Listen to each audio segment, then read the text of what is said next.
Hi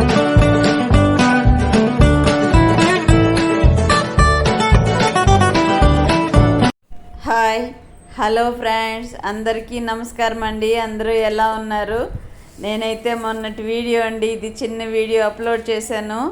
ఇదిగోండి, మొక్కలకైతే మన గార్డెన్లో మొక్కలకైతే నీళ్లు పడుతున్నానండి.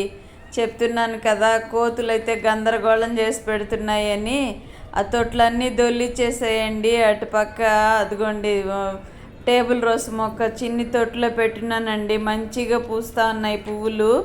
ఆ తొట్టే పగలు కొట్టేసట్టు దొల్లిచ్చేసినాయండి. అందులో నుంచి విరిగిపోయిన కొమ్మలన్నీ తీసేస్తున్నాను.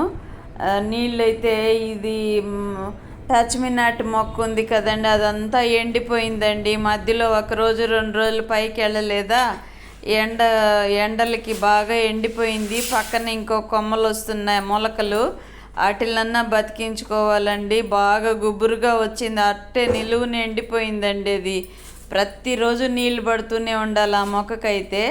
ఇక్కడైతే మొన్న సండే రోజు పప్పుచారు చేస్తున్నానండి.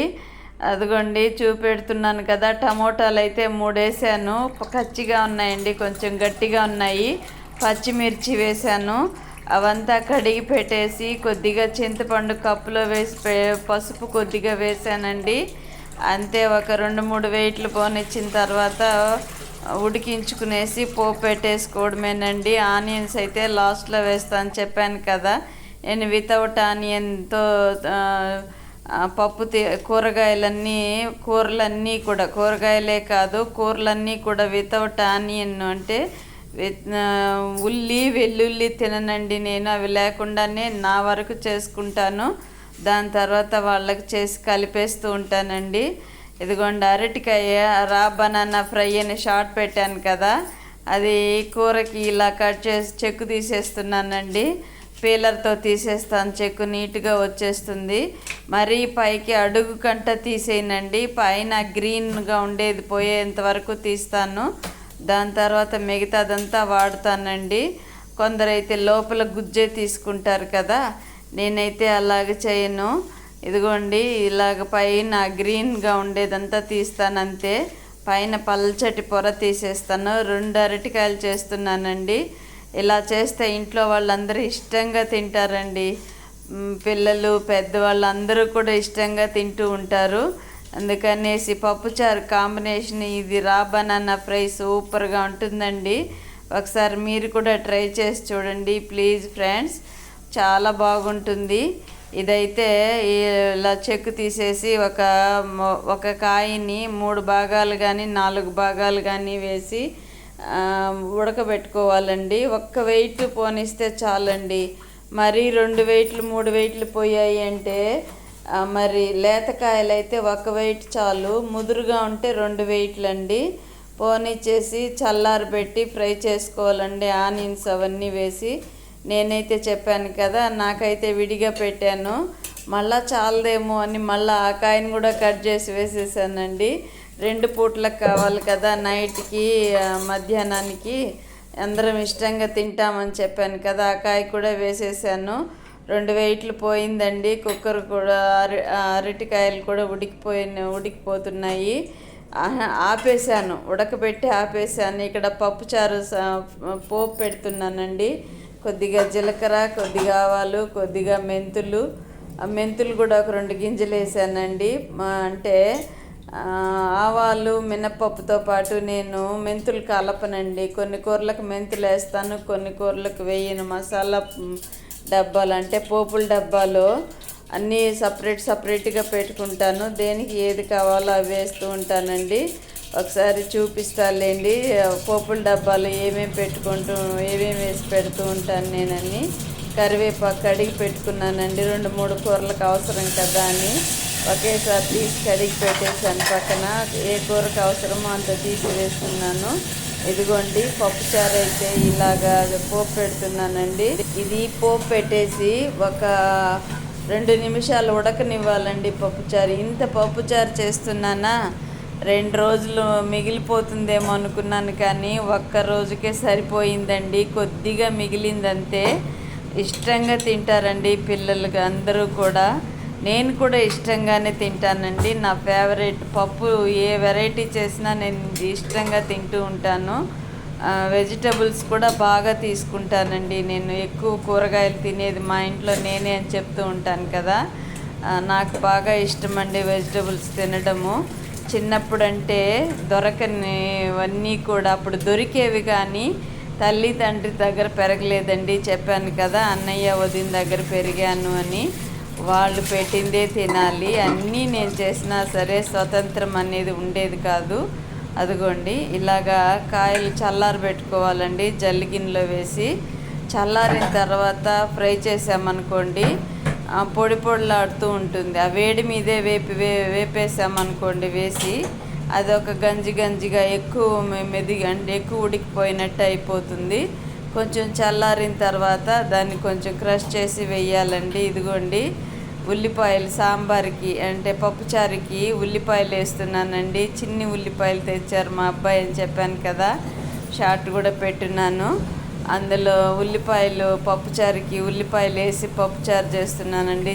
చిన్ని ఉల్లిపాయలు, లేదంటే పెద్దగా ఉల్లిపాయలు కట్ చేసి వేసేదాన్ని. ఉన్నాయి కదా, ఇవి ఎందుకు వృధాగా పోగొట్టడం అని అలా చేస్తున్నాను. వేగిపోయిన తర్వాత పప్పుచారు, వాళ్ళకి సరిపడినంత పప్పుచారు అందులోకి వంపేసి ఒక 2 నిమిషాలు ఉడకబెడతానండి. అంతే. సో యమ్మీ పప్పుచారు అండి. నేను చెప్తూ ఉండే ఊత పదాలు కొన్ని ఉన్నాయండి. సూపర్ అనేది, యమ్మీ అనేది. మీరందరూ కూడా నన్ను ఎగతాళంటే జోక్ చేయొచ్చు. అమ్మమ్మ, అమ్మ, నానమ్మ ఇలా మాట్లాడతారు ఏంటి అని లైవ్లో అందరూ వరుసలు పెట్టి పిలుస్తూ ఉంటారా కదా. చాలా హ్యాపీ అండి నాకు. అమ్మమ్మ అంటారు, నానమ్మ అంటారు, జేజీ అంటారు, అవ్వ అంటారు. ఎన్ని రకాల సంబంధాలండి. ప్రేమతో ఎవరు పిలిచినా సరే మంచిగా పలకాలనిపిస్తుందండి. మనసు చాలా ఆనందాన్ని అనుభవం చేస్తుంది కదా. అమ్మ, అమ్మమ్మ అనే పిలుపులో, నానమ్మ అనే పిలుపులో ఎంత మాధుర్యం ఉంటుందో అనిపిస్తుంది. మరి భగవంతుడిని కూడా మనం అదే సంబంధంతో పిలుస్తూ అమ్మ, నాన్న, టీచరు, సద్గురువు, ఈ మెయిన్ పాత్రలండి. ఈ 4 పాత్రలు జీవితంలో మనకు ప్రతి ఒక్కరికి జీవితంలో ముఖ్యమైన పాత్రలు ఇవి. ఈ 4 పాత్రల్ని అంటే ఈ 4 సంబంధాలని మనం భగవంతుడితో కానీ జోడించినట్లయితే ఎంత ఆనందం అనుభవం చేయగలుగుతామండి. భగవంతుడిని అమ్మ అని పిలిచామనుకోండి, రారా అమ్మ సంబంధంలో ఎవరో ఒకరు రూపంలో వచ్చి మనకు ఆ పని చేసి పెట్టి వెళ్ళిపోతారండి. నాకైతే నా జీవితంలో చాలా అనుభవాలు ఉన్నాయి అలాగా. నేను బాధపడుతూ ఏ రోజైనా సరే అమ్మ అని పిలిచినా, నాన్న అని పిలిచినా నాకు అర్థం కానివి శిక్షకుని రూపంలో, టీచర్ మీరే నాకు చెప్పాలి ఇవి టీచర్గా అని అనిపించినప్పుడు ఏదో ఒక రూపంలో బుద్ధికి టచింగ్ వస్తుంది. సద్గురువు అంటే మంచిగా ఉండడం అండి. సద్గురువు రూపంలో ఆయన్ని గుర్తు చేసుకుంటూ మనమే పొరపాట్లు చేయకుండా, ఒకవేళ జరిగిన వెంటనే చెప్పి క్షమాపణ అడగాలండి. క్షమాపణ అడుగుతూ తిరిగి మళ్ళీ మనం ఆ పని చేయకూడదు. ఇలాగ భగవంతుడితో ఈ 4 సంబంధాలు జోడించామనుకోండి, మిగిలిన సంబంధాలు పలకరా అంటే అన్ని సంబంధాలకి ఏ రూపంలో మనం పిలిచినా పలుకుతారండి. భగవంతుడు పలుకుతారంటే మనకు మాట్లాడుకున్నట్టు కాదు, వచ్చి మనకు ఏదో ఒక రూపంలో శక్తినిచ్చి ఆ పనిలో విజయం పొందుకునేట్టుగా చేస్తారండి. కావాలంటే ప్రాక్టికల్గా మీరు కూడా ఏ సంబంధంలోనైనా భగవంతుడిని తలుచుకోండి, అంటే గుర్తు చేసుకోండి. ఒకే సమయంలో, ఒకే సందర్భంలో, ఒకే విధంగా మనం ఆయన్ని ప్రేమించాలండి. ఆ సంబంధంలో ప్రేమించాలి.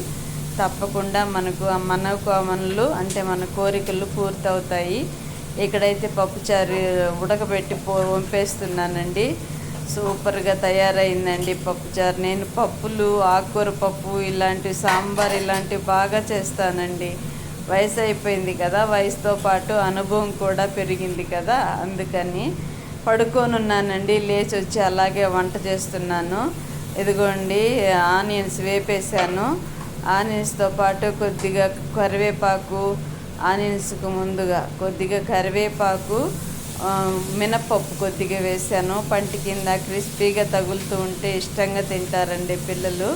అదంతా అయిపోయిన తర్వాత ఈ అరటికాయ కొంచెం క్రష్ చేసి పెట్టుకున్నానండి చిన్న చిన్న ముక్కలుగా. అది వేసి వేపేస్తున్నాను. ఉప్పు, కారము, కొద్దిగా పసుపు, అంతేనండి. ఇంక సూపర్ టేస్ట్గా తయారవుతుందండి. వేడి వేడి రైస్లోకి ఈ పప్పుచారు మరి రా బనానా ఫ్రై తింటుంటే ఆహా అనాల్సిందేనండి ఎవరైనా సరే. నా వంటలు మీకు నచ్చినట్లయితే ప్లీజ్ ఫ్రెండ్స్ లైక్ చేయండి, షేర్ చేయండి, సబ్స్క్రైబ్ చేయండి ప్లీజ్. ఇంకేదైనా నేను మార్చుకోవాలి అంటే చెప్పండి.